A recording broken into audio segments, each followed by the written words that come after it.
ہاتھ اٹھا کر لبیک لبیک یا رسول اللہ، لبیک لبیک لبیک یا رسول۔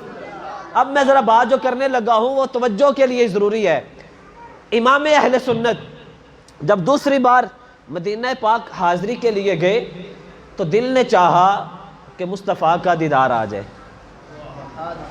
لیکن ایک دن گزرا، 2 دن گزرے، تیسرا دن بھی آ گیا، لیکن رسول پاک کی زیارت نصیب نہیں ہو رہی، حضور کا دیدار نہیں ملا۔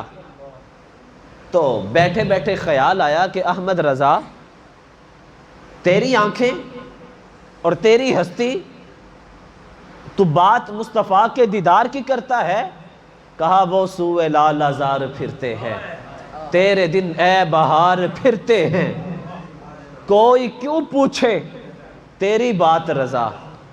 اس سے پہلا جو شعر آپ نے کہا نا کہ اس گلی کا گدا ہوں میں جس میں مانگتے تاجدار پھرتے ہیں۔ احمد رضا، اس گلی میں تو بڑے بڑے تاجدار آتے ہیں لیکن منگتے بن کر کھڑے ہوتے ہیں۔ وہ ہمارے استاد حضرت الحاج مولانا محمد علی نقشبندی رحمۃ اللہ تعالی علیہ صاحب زادہ رضائے مصطفیٰ صاحب کے والد صاحب، آپ فرماتے ہیں کہ میں عمرہ کرنے گیا تو میرے استاد مولانا غلام رسول رضوی صاحب بھی تھے، فیصل آباد والے۔ فرماتے ہیں کہ میں رات کو یا مغرب کی یا عشاء کی نماز تھی تو یوں مسجد سے باہر نکلا تو کسی نے میری ہتھیلی پہ ریال رکھ دیے۔ کہتے ہیں کہ میں نے اسے فوراً جھڑک کے کہا میں تجھے منگتا لگتا ہوں۔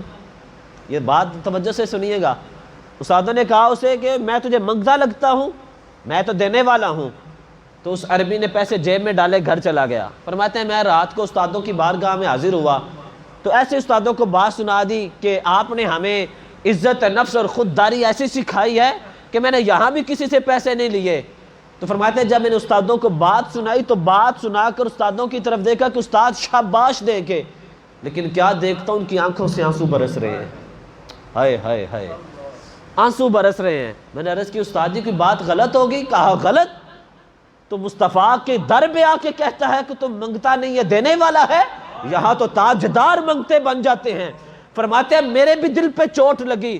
دوسرا دن ہوا، میں نے فجر کی نماز مسجد نبوی شریف میں ادا کی اور نماز ادا کر کے دعا نہیں مانگی، جیسے ہی سلام پھرا تو مسجد نبوی شریف کے دروازے پہ آ کر سوالیوں کی طرح کھڑا ہو گیا، اور اب صرف کھڑا نہیں ہوا، اب میں مانگتا تھا کہ مجھے کچھ دو۔ فرمایا پھر کسی نے میرے ہاتھ پہ کچھ رکھا تو ان کو چوم کر عرض کرتا تھا یا رسول اللہ میں سوالی ہوں آپ کے در کا، میں منگتا ہوں ادھر کا۔ والا حضرت نے فرمایا نا کہ کوئی کیوں پوچھے تیری بات رضا، تجھ سے شیدا، یہ امیر اہل سنت نے فرمایا، لیکن اعلیٰ حضرت نے تو خود یہاں پر فرمایا تجھ سے کتے ہزار پھرتے ہیں، اپنے آپ کو مصطفیٰ کے در کا کتا کہہ دیا۔